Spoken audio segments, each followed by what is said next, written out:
네, 이번에는 전문가 취재기자와 함께 북한 도발 소식 자세히 짚어보겠습니다. 통일외교안보부 신준명 기자, 이물출 경남대 극동문제연구소 교수와 함께 자세히 짚어보겠습니다. 어서 오십시오. 네, 안녕하십니까. 네, 일단 신준명 기자, 지금까지 확인된 도발 내용 간단히 정리해볼까요? 네, 우선 동해 쪽 상황부터 말씀을 드리겠습니다. 오늘 오전 8시 51분쯤이죠. 북한이 강원도 원산 일대에서 동해상으로 발사한 단거리 탄도미사일 3발을 우리 군이 포착했습니다. 네. 강원도 원산은 북한의 탄도미사일 발사 기지가 있는 곳입니다. 그런데 이 3발 중에 한 발이 동해 NLL 이남 공해상에 탄착했습니다. NLL 이남 26km 지점이고요. 속초에서 따져보면 동방으로 57km, 울릉도 서북방으로는 167km 지점입니다. 군 당국은 분단 이후에 북한의 미사일이 NLL 이남 우리 영해에 근접해서 떨어진 것은 이번이 처음이라고 했습니다. 네. 그런데 이제 합참이 추가 상황을 또 전해왔습니다. 예. 북한이 이번 탄도미사일 3발을 포함해서 오늘 오전에만 동서해상에서 다양한 종류의 미사일 총 최소 10발 이상을 발사했다는 겁니다. 미사일이라고 언급을 했습니까? 포가 아니고. 미사일이라고 언급을 했습니다. 예. 예. 교수님께서는 전반적으로 이번 상황 어떻게 진단을 하십니까? 사실 이제 우리 북한 연구자들은 이런 상황을 어느 정도 예상을 했습니다. 이게 뭐 이례적인 지금 북한의 도발이라고 보지 않고요. 네. 북한이 이제 어떤 군사적 행동을 할 때는 사전에 경고를 합니다. 예. 특히 이제 오늘 사건과 관련해서는 그 박정천이라는 북한 군부 서열 1위죠. 네. 당 중앙군사위 부위원장이기도 하고 이 사람이 어젯밤에 이제 성명을 발표했어요. 예. 지금 한미 간의 공중 연합 훈련이 이 도를 넘고 있다. 이제 그러면서 이제 어떻게 보면 위협 그리고 말 수준이긴 하지만은 제가 볼 때는 상당히 자극적이면서도 네. 높은 수준의 경고를 했는데 그게 뭔가 하면 미국과 우리 남한은 가공할 사건에 직면할 것이고 네. 또 하나는 사상 가장 끔찍한 대가를 치르게 될 것이다. 뭐 북한의 은사가 약간 과장법이 섞여 있긴 하지만 이제 그런 어떤 경고를 하고 바로 지금 10여 발의 그 탄도미사일을 동해 서해안으로 쏜 거죠. 예. 근데 제가 이제 우려하는 것은 이 도발이 지금 끝이자 이건 아주 초기 단계라는 겁니다. 예. 이제 시작이라고 저는 보는 거죠. 왜냐하면 이제 차차 설명하겠지만 우리 또 한미 당국에서도 또 맞대응을 할 겁니다. 예. 그럼 맞대응을 하면 북한도 더 또 높은 수준의 또 군사적 행동을 또 보여줄 겁니다. 예. 이제 이러면서 계속 이제 악순환이 되는데 이 악순환이 과연 이제 어떤 상황으로 귀결될까? 예. 이게 이제 저를 상당히 지금 어떻게 보면 굉장히 우려스럽고 이제 초조하게 만드는 그런 부분이라고 할 수가 있을 것 같습니다. 예. 북한의 도발이 있었던 이후에 우리 정부가 NSC 전체 회의를 열었고요. 군 당국도 관련해서 브리핑을 하지 않았습니까? 저희가 관련 영상을 준비했습니다. 그거 들어보고 다시 한번 얘기해 보겠습니다. 북한은 오늘 08시 51분부터 탄도미사일 3발을 발사하였으며 이 중 한 발이 NLL 이남 동해상에 낙탄되었음. 이번 북한 미사일 발사는 분단 이후 처음으로 NLL 이남 우리 영해 근접에 떨어진 것으로 매우 이례적이고 결코 용납할 수 없음. 우리 군은 이에 대해 단호히 대응할 것을 천명함. 네, 지금 우리 군 대비 태세는 어떻습니까? 네, 우리 군 지금 전군의 2급 경계 태세를 발령하고 경계 상황을 지금 계속 유지하고 있습니다. 이 2급 경계 태세라는 건 각군에서 각 군의 조치는 기밀 사항입니다. 그래서 군에 따라 각기 다른데요. 실전 배치돼서 대기하면서 경계 태세를 강화한다고 보시면 될 것 같습니다. 네. 과거 김정일 사망 당시에 2021년이죠. 예. 그때도 전군 2급 경계 태세가 발령됐었고요.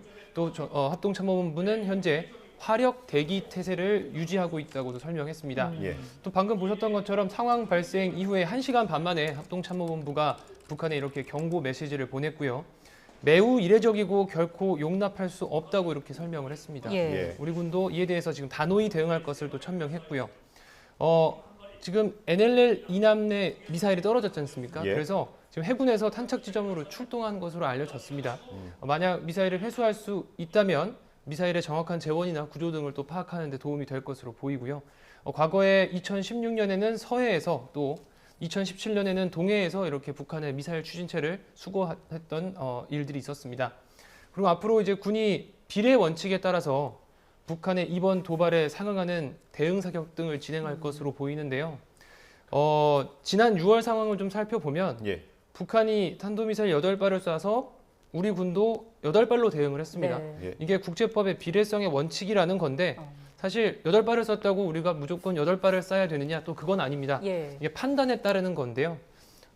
이 정도는 돼야 우리가 자위권을 지켰다라고 판단했다면 예. 12발을 쏘든 20발을 쏘든 그건 중요하지 않다는 겁니다. 그래서 이번 우리 군이 북한의 이번 NLL을 침범한 북한의 미사일에 대해서 굉장히 지금 강하게 대응하고 있는 만큼 네. 어떤 수준의 대응 사격 등이 진행될지 상당히 주목되는 부분입니다. 예. 그 부분을 교수님께서 또 짚어주시면 좋을 것 같아요. 어느 정도의 수준의 대응이 적절할까요?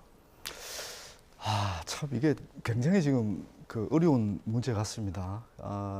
사실 이제 우리가 맞대응을 한다는 것은 뭐 비례성의 원칙에 의해서 맞대응을 한다는 것은 결국은 북한의 추가 도발을 막는 게 목표잖아요, 네. 그죠? 근데 북한은 또 우리의 이 군사력 그러니까 대응 수단의 또 수위에 따라서 자기들도 비례성의 원칙에 의해서 예. 똑같이 또 맞대응을 할 거란 말입니다. 오히려 더 강도를 올릴 가능성이 높잖아요, 그죠? 예. 이런 게 계속 이제 악순환되는 상황이 지금 예견된다는 거죠. 그러다 보니까 예를 들면 이제 우리가 지금 어차피 지금 우리는 역대 최강의 대응을 하고 있습니다. 공중 전력 무려 240여 대가 지금 북한을 향해서 지금 군사훈련을 하고 있는 거 아닙니까? 이거보다 더 강력한 대응이 또 어디 있습니까, 사실은. 근데 그럼에도 불구하고 과거와 달리 북한은 계속 이제 군사 도발을 좀 하고 있는 거죠. 네. 얼마 전에 대잠수함 작전할 때도 사실은 예전에는 북한이 굉장히 이게 두려워할 만한 그런 무기들, 전략 자산들이 한반도에 배치되어 있음에도 불구하고 지금은 또 더 가공할 만한 수준의 한미 공중 전력이 지금 훈련하고 있는데도 불구하고 지금 동서에 그 미사일을 지금 발사하고 있거든요. 예. 이거는 뭔가 하면 북한은 국제적 도발도 필요하면 감내하겠다. 지금 이런 지금 의지로 좀 나오는 거예요. 예. 그래서 이제 그 북한 연구자로서 보면 상당히 이제 지금 이 상황이 우려스럽다고 자꾸 제가 반복하는 이유가 예. 한미가 계속 군사 훈련하는 것이 과거처럼 단순히 추가 도발을 억제하는 그런 수준에 그치는 게 아니라 네. 네. 결국은 정권 붕괴를 시키는데 지금 목표가 있다. 네. 이렇게 보는 거예요. 예. 그러니까 우리는 그 북한이 핵 무력을 계속 증가시키니까 그 도발에 대응하기 위해서 우리는 한미 그 확장 억제 전력을 계속 이제 강화시키는 건데 네. 북한은 반대로 한미 간의 이런 확장 억제 전력이 자신들을 향한 궁극적으로 정권 붕괴의 목표를 두고 차근차근 아주 단계적으로 훈련을 하고 있다. 네. 이렇게 지금 보는 거예요. 예. 해상에서, 육상에서, 공중에서 이런 인식들이 이런 그 서로 간의 불신의 어떤 그 격차가 너무 크잖아요. 이런 상황에서 과연 우리가 효과적 대응이라는 게 정말 과연 있을 수 있을까? 예. 이런 측면에서 저는 상당히 우려하는 거죠. 이번 북한 도발에 좀 주목해야 할 만한 점이 몇 가지가 있는데 일단 탄도미사일 한 발이 울릉도 방향으로 날아왔었다는 것 그리고 한 발이 북방 한계선을 넘었다는 거 아니겠습니까? 혹시나 북한이 이걸 잘못 쐈을 가능성도 있습니까? 오발이 났을 가능성도 있다고 보세요? 저는 그럴 가능성은 거의 없다고 봅니다. 의도적인 거라고 의도적, 상당히 의도적인 거고요. 지난 5월 달인가요? 당 그 중앙군사위원회를 그 개최하면서 일부러 동해 쪽 지도를 이렇게 공개한 적이 있습니다. 네. 그때 이제 YTN에서도 그 보도를 했는데 그 동해 쪽이라는 게 결국은 이제 뭐 포항 인근의 어떤 우리의 중요한 그런 산업 시설을 겨냥한 측면도 있지만 결국은 이제 울릉도도 사실 저희들이 전혀 예상을 못했던 네. 표적지 중에 하나거든요. 그러니까 북한의 지금 방식을 보면 우리가 예상하는 어떤 목표 지점 또는 도발 방식 이런 것들을 다 이렇게 뛰어넘고 있는 그 새로운 패턴을 보여주고 있는 거예요. 그래서 우리는 이제 북한의 과거 그 도발 패턴 또 현재 도발 패턴에 맞대응해서 계속 이제 그 군사적인 측면에서 태세를 좀 보여주고 있잖아요. 네. 보여주고 있는데 지금 북한은 우리의 어떤 예상을 뛰어넘는 그런 방식의 도발할 가능성이 있기 때문에 예. 그 중에 하나가 또 울릉도를 겨냥한 이번에 어떤 그 탄도미사일 발사다. 네. 저는 이제 그렇게 보는 거죠. 그 시기적인 것도 좀 여쭙고 싶은데 지금 우리는 이태원 참사에 대한 국가 애도 기간이고 미국 중간 선거를 앞두고 있지 않습니까? 이런 상황에서 북한이 자신들의 존재감을 부각시키는 거 앞서서 뭐 예상됐던 도발이라고 말씀을 해주셨습니다만은 지금 이 시기에도 도발을 감행하는 거는 어떤 시기적인 면에 있어서 의미를 부여할 수 있을까요? 일단 이제 시기적 측면에서는 그 한미가 공중 그 연합 훈련하는 것에 대한 맞대응 성격을 일단 봐야 될 것 같고요. 근데 이제 이전 정부 같으면 이제 이런 큰 참사가 남쪽에서 일어나면 네. 북한은 거의 뭐 이제 이 애도의 어떤 그 전문을 보내고 했습니다. 그리고 또 김정은 위원장이 직접 이제 그런 전문을 보내서 애도의 뜻을 아마 이제 표현을 하고 그랬는데 네. 지금 북한은 예를 들어서 그런 조전을 보낸다고 하더라도 우리가 받을 상대가 없다고 인식을 하는 거예요. 이걸 지금 윤석열 대통령한테 보내야 되는데 예. 지금 뭐 다 알고 계시겠지만은 굉장히 지금 사이가 안 좋잖아요. 예. 지금 북한은 이 남쪽 관계를 대적 관계라고 규정을 해놨어요. 그러니까 이제는 동포도 아니다. 그 정도로 지금 아주 이게 뭐랄까요, 이 남북 관계가 지금 악화된 그런 상황이잖아요. 네. 그러니까 인도주의적인 어떤 그런 대화를 주고받을 관계도 아니라고 보시는 그런 상황이 거죠. 아닌 거죠. 더 이상 밑바닥으로 더 내려갈 수도 없는 이제 그 정도의 이제 악화된 남북 관계라고 볼 수 있는 거고요. 그러니까 북한이 얘기하는 대남 대적 관계는 이거는 우리가 생각했던 것보다도 훨씬 심각한 관계를 얘기하는 거예요. 네. 예를 들면 얼마 전에 지난 5월달에 북한에 코로나 그 변이가 유입되었잖아요. 오미크론이라는 변이가 유입될 때도 그 변이가 남쪽에서 날려보낸 전단지에 의해서 그렇게 됐다 이렇게 얘기하잖아요. 사실 이게 말도 안 되는 얘기를 하고 있지만 그런데 이제 이 맥락을 봐야 된다 이거죠.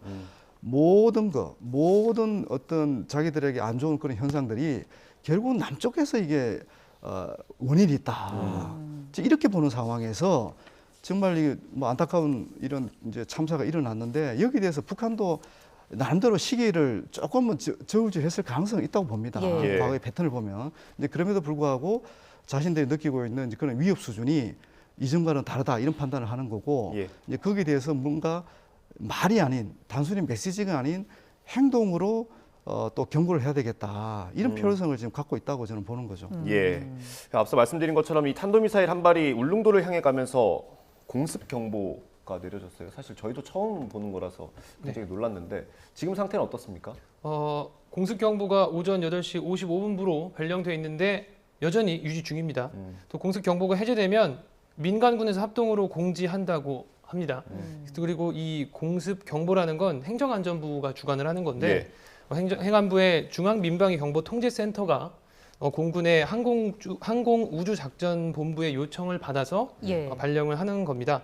이 공습 경보를 주거나 경계 경보를 내리는데 이번처럼 실시간으로 위협이 탐지된 상황에는 공습 경보를 내리게 됩니다. 근데 이게 지금 공습 경보가 발령된 게 굉장히 이례적이거든요. 네. 이게 좀 알아보니 백령도와 대청도에 발령됐던 6년 9개월 만이라고 하네요. 예. 그래서 울릉도는 또 처음이고요. 그래서 울릉도 주민분들 아직 공습 경보가 해제되지 않았으니까 네. 라디오나 TV를 통해서 상황을 좀 들으시면서 안전을 좀 유지해 주셨으면 좋겠습니다. 예. 공습 경보가 내려졌고요. 마을 회관에 또 안내 방송도 나왔다고 하는데 이 녹취도 혹시 준비가 돼 있을까요? 잠깐 듣고 이야기 이어가겠습니다. 미사일이 울릉도 인근에 떨어졌다 합니다. 그리하시고 당분간 오전에 너무 발사하지 마시기 바랍니다. 감사합니다. 미사일이 울릉도 인근에 떨어졌다 합니다. 그리하시고 당분간 오전에 너무 발사하지 마시기 바랍니다. 감사합니다. 네, 저희가 지금 전화로 울릉도 주민 한 분이 연결이 돼 있습니다. 박일래 선생님 나와 계십니까? 예, 안녕하세요. 예, 선생님 안녕하십니까? 일단 지금 안전한 곳에 계시는 건지 궁금합니다. 안전한 곳이 계시는 게 아니고 지금 여기는 평상 생활을 다 하고 있어요. 지금 가족분들과 다 같이 계신가요? 아닙니다. 여기에 저 외부에 나와가지고 생활을 하고 있어요. 예. 활동을 다 하고 있어요. 거기 이쪽 저기가 아니고 예. 저 강원도 쪽에 거기에 그 떨어졌는 걸로 확인이 되고 네. 동해안 일대에 그 선박들이 오징어 잡으러 출어를 했는데 예. 대하태도 무사하고 울릉도 근해에도 선박들이 조업을 하는데 거기에도 무사를 하고 지금 바다에 있는 선박들이 다 무사히 평상시처럼 조업을 하고 있어요. 아, 예. 그렇군요. 이 조업을 할 경우에는 이 공습 경보를 어떻게 들을 수 있습니까? 그건 무선국을 통해가 우리 수협 중앙에 소속으로 각 무선국으로 통해 가지고 홍보를 다 듣고 있어요. 예, 그럴 경우에는 바로 철수를 하게 되나요? 아니면 그렇죠. 어떻게? 바로 피시를 해야 되죠. 기항 조치를 시키는 거예요. 그렇군요. 비상시에는 예. 그 기항 조치를 시키는 거예요. 무선국에서. 그럼 대부분 이제 철수를 하셨다가 다시 조업을 나가신 건가요? 아니에요. 지금 아무 영향이 없기 때문에 지금 바다에 다 개로를 하고 있어요. 처음에 그 속보가 들어왔을 때 저희도 이제 8시 55분에 YTN에서 예, 공습 예. 경보 내려졌다라는 속보를 예, 전해드렸는데 예. 그때 많이 당황을 하셨을 것 같아요. 그때 당황이 상황을 설명을 없었어요. 해주실까요? 여기 주민들은 당황했는 게 아니고 예. 그 당시에 그 비상경보 사이렌 소리가 났어요. 네. 예. 났는데 그래도 여기에는 영문을 모르잖아요. 네. 그래서 외부에 나와가지고 평상시 생활을 하는 거예요. 그래 계속 방송에는 그래 떠들어도 여기 실제 계시는 분들은 아무 영향이 없어요. 예. 선생님께서 울릉도에 거주하신 지 얼마나 되셨습니까? 여기서 태어나가 여기서 지금 살고 있어요. 아, 그렇구나. 굉장히 오래 사셨을 것 같은데 공습 경보라는 걸 실제 상황으로 맞닥뜨리신 건 이번이 처음 아닙니까? 처음이지요. 네. 공습 경보를 들으시고 이제 어떻게 해야 된다라는 행동 지침이 있을 거 아닙니까? 그건 많이 숙지가 되어 그런데 있으신가요? 이제 그 지침은 공습 경보를 듣고 우리 행정기관에서 조치를 취하는 거예요. 그래 예. 행정기관에도 아무 평상시처럼 그래 되니까 방송 날마다 방송만 해주고 어떻게 조치를 하라 그런 지시는 없었어요. 아, 평소에도 그런 지침에 대한 안내나 그런 숙지 네, 그런 건 안내는 없었고요. 하고 있어요. 혹시 저거 하면은 우리 행정에서 각 동으로 방송을 해가지고 네. 이런 일이 발생이 되면은 항상 대피를 하라고 주기적으로 할 때도 있고 상반기 하반기 해가지고 가끔씩 한 번씩 해요. 아, 오늘 공습 경보가 있은 이후에 혹시 군청이나 마을 사무소에서 안내를 해주신 내용이 있을까요? 그렇죠. 방송은 했죠. 각 마을회관에 우리 울릉 면 단위로 해가지고 면에서 바로 읍에서 바로 각 마을 연결이 다 돼가 있어요. 방송 통신망이. 네. 그래 거기에 읍에서 군에서 이제 방송을 하면은 각 마을로 다 전달이 되는 거예요. 그럼 대피 장소도 구체적으로 특정이 되나요? 그렇죠. 대피 장소는 이제 이거 보면 우리 울릉 종합고등학교나 이런 학교 쪽으로 다 대피를 하죠. 예, 알겠습니다. 그 선생님 주민들은 다 그걸 암기를 하고 있어요. 예, 선생님. 아직까지 상황이 종료된 게 아니라고 하니까요. 마지막까지 방송 잘 지켜봐 주시면 좋겠습니다. 오늘 전화 연결해 주셔서 감사합니다, 선생님. 예, 수고하세요. 예. 네, 울릉도에 거주하고 계시는 박일래 선생님 저희가 전화 연결해서 얘기 들어봤습니다. 교수님, 이게 갈수록 좀 도발이 격해질 가능성이 있다고 하시지 않았습니까? 그러면 주민분들도 좀 불안하실 것 같아요. 아마 이제 지금은 주민분들께서 이게 이제 현실적으로 와닿지 않으실 거예요. 지금은 그 울릉도가 북한의 포사격의 대상이 된 적이 없었고요. 네. 또 이번처럼 뭐 이렇게 물론 이제 NLL 이남 지역이긴 하지만 그 울릉도 주민들이 직접적인 그런 위협을 지금 안 느끼고 있기 때문에 이제 아마 저렇게 말씀을 하신 것 같은데 지금 이런 상황이 이제 악화되면 예. 공격 대상이 충분히 될 수도 있다. 그러니까 어떻게 보면 우리 남쪽 전역이 북한의 어떤 가상 공격의 이제 대상화돼 있다. 이렇게 봐도 되죠. 그리고 지금 북한이 지금 도발하는 방식을 지금 계속 우리가 설명하고 있잖아요. 예.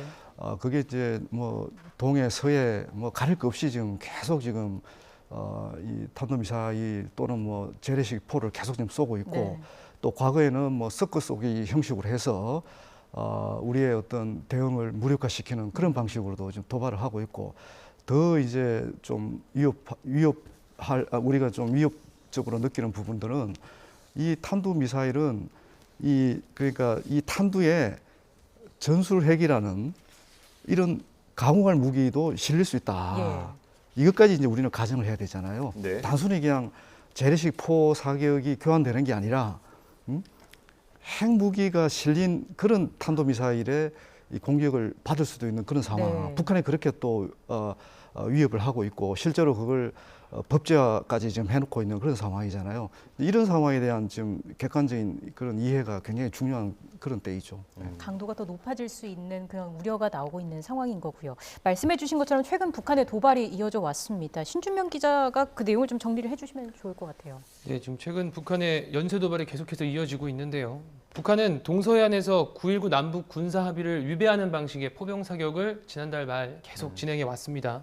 지난달 14일 하루에만 5차례였고 18일부터 19일에는 3차례, 24일에는 또 1차례였어요. 이게 저강도 무력 시위라고 평가를 합니다. 예. 근데 당시 뭐 중국에서 당대회가 뭐 진행되고 있는 걸 북한이 뭐 눈치를 봤다 이런 평가들이 좀 있었는데 이후 북한이 지난달 28일 그러니까 닷새 전이죠. 탄도미사일을 또 쐈습니다. 그리고 이제 오늘 발사하게 된 건데 올해 들어서 탄도미사일은 26차례를 발사했고 순항미사일은 언론에 공개된 것만 한 3차례 정도 됐습니다. 윤석열 정부 출범 이후로 따져보면 미사일 발사는 15번째입니다. 좀 더 넓게 살펴보면 북한이 1984년 이후 지금까지 미사일 한 200여 발 넘게 발사했다고 네. 해요. 예. 그런데 대체로 동서해상으로 발사했지 남쪽을 겨냥한 건 이번이 처음으로 보입니다.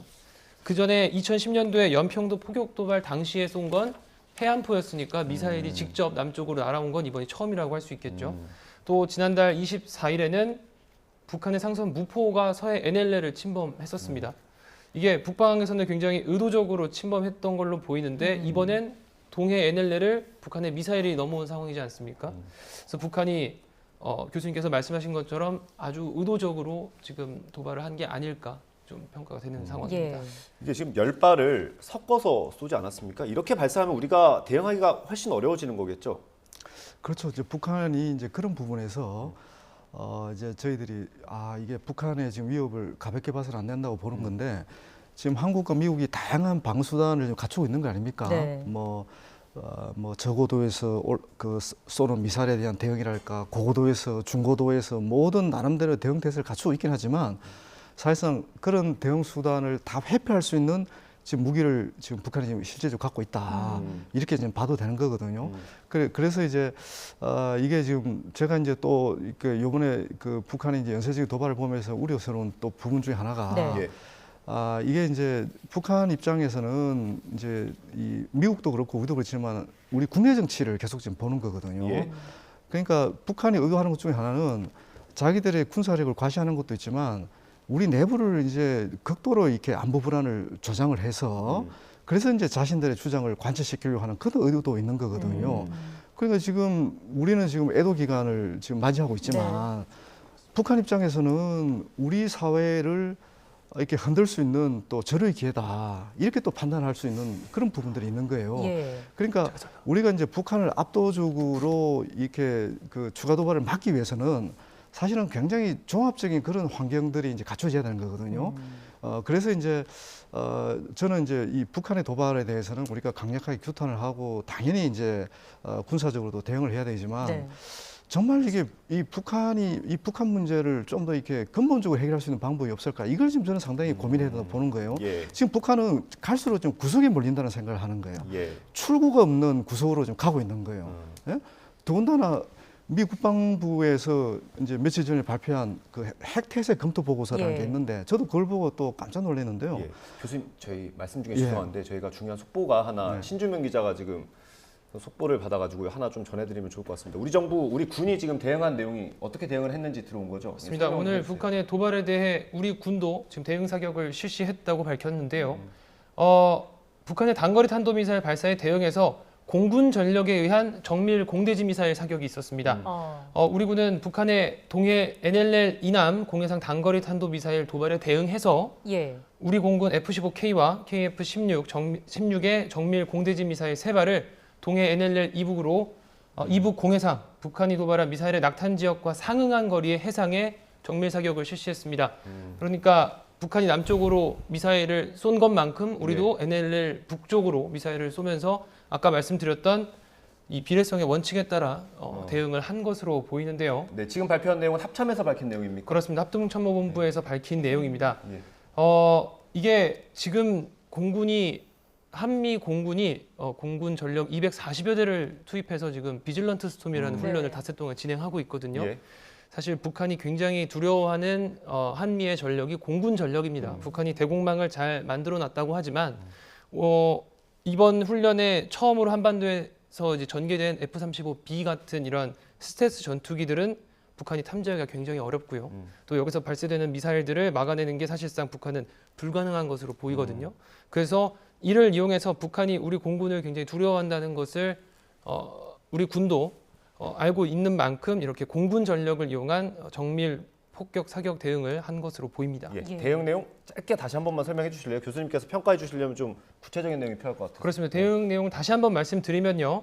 우리 공군의 F-15K와 KF-16의 정밀 공대지 미사일 3발을 NLL 이북 공해상으로 발사했습니다. 북한이 우리 NLL 이남 쪽으로 발사한 만큼 상응한 거리를 NLL 이북으로 발사했다고 지금 설명을 하고 있고요. 예. 네. 교수님께서 평가를 좀 해주시죠.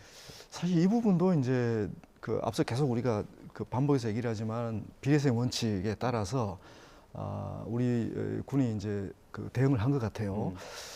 근데 이제 이게 이제 비례성 원칙이 과연 계속 지켜질 것인가 이게 깨질 수도 있습니다. 그것도 이제 신 기자님이 아까 말씀하셨지만 결국 비례성 원칙이라는 것은 명분인 거고 지금 서로가 노리고 있는 것은 상대방의 이 도발 의지를 서로 꺾는 겁니다. 네. 북한 입장에서는 남쪽의 도발을 꺾는 거고 우리 남쪽 입장에서는 북한의 도발을 네. 의지를 꺾는 거예요. 의지를 꺾기 위해서 가장 효과적으로 군사적으로 대응하는 것이 무엇인가? 이걸 지금 계속 서로 기싸움을 하는 거잖아요. 근데 이제 북한의 지금까지 보여준 그런 패턴을 봐서는 북한이 여기 대해서 주도권을 놓치려고 하지는 않을 거다. 예. 북한도 이 기싸움에서 절대 지려고 하지 않을 거다. 이제 이런 부분도 염두에 두고 우리 군이 대응을 해야 되지 않을까 그렇게 생각이 됩니다. 알겠습니다. 자, 관련한 소식은 또 추가로 저희가 혹시 들어오는 게 있으면 이어서 또 전해드리겠습니다. 두 분 말씀은 여기까지 듣겠습니다. 통일외교안보부 신준명 기자, 이물출 경남대 극동문제연구소 교수와 함께 이야기 나눴습니다. 고맙습니다. 감사합니다.